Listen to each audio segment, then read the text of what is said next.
Bible विभाग घेऊन कुठं चालले बेटा? कुठं आली बेटा? चर्चला आले. पर बीच में शैतान ने पता है क्या किया? अगं सौम्यता, हे बायबल आहे ना किती जड आहे ग, आणि त्याला रंगच नाही, किती काळ आहे.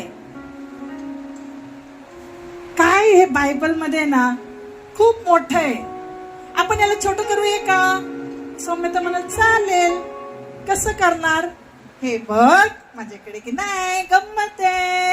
हे काढ, जाऊ दे, जड आहे, काळा काळा आहे. आपलं कसं हिरवं हिरवं आहे बघ. हे घे, हे बघ त्याच्यात ऍप आहे, ऍप धर धर. आणि मग घेतलं बाबा सौम्यता. किती छान. सौम्यता अगं मम्मी म्हणे बायबल घेऊन जा. नको मम्मी, हे बरं आपलं खिशात घातलं की निघालो. बायबल ऍप घेतलाय. हा, मग बायबल मध्ये ऍप उघडलं, वचन चाललंय बर का. त्याच्यात योहान 3:16 काय आहे माहितीये का? परमेश्वरने जगातवर एवढी प्रीती केली. आपला ऐकूताय टणांग एक सोशल मीडियाचा व्हॉट्सअप मेसेज आला. काय म्हणायचं? नोटिफिकेशन आला. असू दे बाबा, आम्हाला नाही कळत. हा, नोटिफिकेशन आला टणांग. मग सौम्यताने बायबल योहान 3:16 मध्येच सोडला. परमेश्वराने जगावर एवढी प्रीती केली, एवढंच वाचलं टणांग.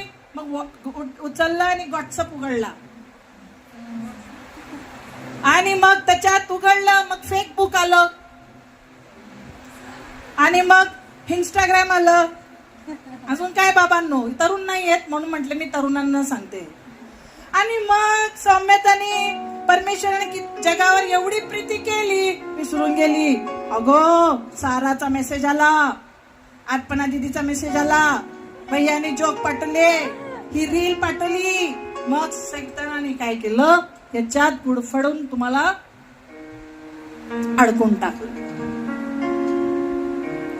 याचा उपयोग बिलकुल करू नका.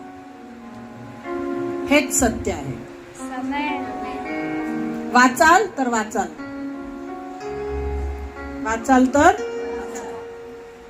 काय करतो शैतान? हे सगळ्या गोष्टी करतो, आणि आपलं ध्यान जे आहे, हमारा ध्यान जो है वो भटका देता है दूसरे चीजों में.